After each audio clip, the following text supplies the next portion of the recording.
Friends, it finally happened. The trade war that economists have been warning us about has finally arrived.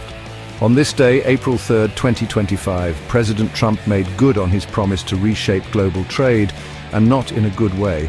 He unleashed a tidal wave of tariffs, slapping a minimum 10% import tax on goods from almost every corner of the world. But that's not all, oh no. My friends, that would be far too simple. Trump's tariffs are specifically designed to punish countries that have the audacity to, well, sell more stuff to America than they buy in return. You see, according to the Trump administration, running a trade deficit is a bad thing. It's like some kind of economic horror movie where America is the damsel in distress, tied to the railroad tracks of global trade, while a villainous train full of cheap Chinese goods barrels towards us. Now, I'm no economist, but I'm pretty sure it's a tad more complicated than that. But hey, who needs nuance when you can have a good old-fashioned trade war, right? So buckle up, folks, because things are about to get bumpy. So, how did we get here? Well, the Trump administration argues these tariffs are simply a way to level the playing field, to make things fair for American businesses.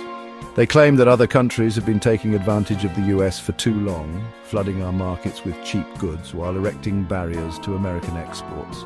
And how do they plan to fix this perceived injustice? By, you guessed it, erecting even bigger barriers? It's like trying to put out a fire with gasoline, but again, nuance isn't exactly this administration's strong suit. So who are the main targets of Trump's tariff tirade? Well, first on the list is China, slapped with a whopping 54% tariff on their goods. That's right, 54%. I can barely afford avocado toast these days, let alone a 54% markup on everything made in China. But it doesn't stop there. The European Union is next, hit with a 20% tariff. South Korea, 26%. Japan, 24%. Even tiny uninhabited islands aren't safe from Trump's tariff wrath. It's like he's trying to start a trade war with literally everyone. Unsurprisingly, the international community is less than thrilled about Trump's tariff tantrum. China, understandably miffed at being labelled public enemy number one in this trade war, has accused the US of bullying and vowed to retaliate. The EU, already grappling with Brexit headaches and a refugee crisis, has called the tariffs a major blow to the global economy and is also preparing countermeasures.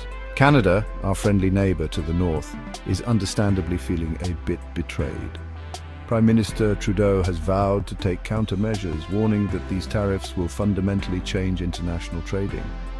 And it's not just the big players who are worried. From Germany to South Africa, countries around the world are expressing concern and hinting at potential retaliation. Even NATO, the military alliance that has been the bedrock of Western security for decades, is feeling the strain. Norway's foreign minister has suggested that Trump's tariffs might actually violate NATO treaty articles that promote economic stability. So yeah, not exactly the best look for the leader of the free world. So what does all this mean for the average American? Well, in the short term, it means higher prices. Thanks to the tariffs, everything from cars to clothing to electronics is about to get more expensive. The National Retail Federation is already warning that American families will soon be feeling the pinch. But the long-term consequences could be far more dire. Global markets have reacted to Trump's trade war with predictable panic. Stock markets are plummeting, the US dollar is weakening, and gold prices are soaring as investors flee to safer assets. Economists, those killjoys who are paid to worry about these things, are warning of a potential global recession. They argue that Trump's tariffs will disrupt global supply chains, increase costs for businesses and consumers, and ultimately stifle economic growth.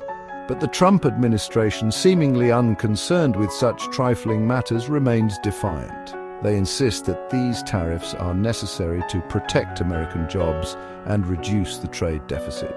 They claim that any short-term pain will be outweighed by the long-term benefits of a more fair trading system. Whether they truly believe this or are simply clinging to a misguided and dangerous ideology remains to be seen. But one thing is certain, the world is watching, and the stakes couldn't be higher.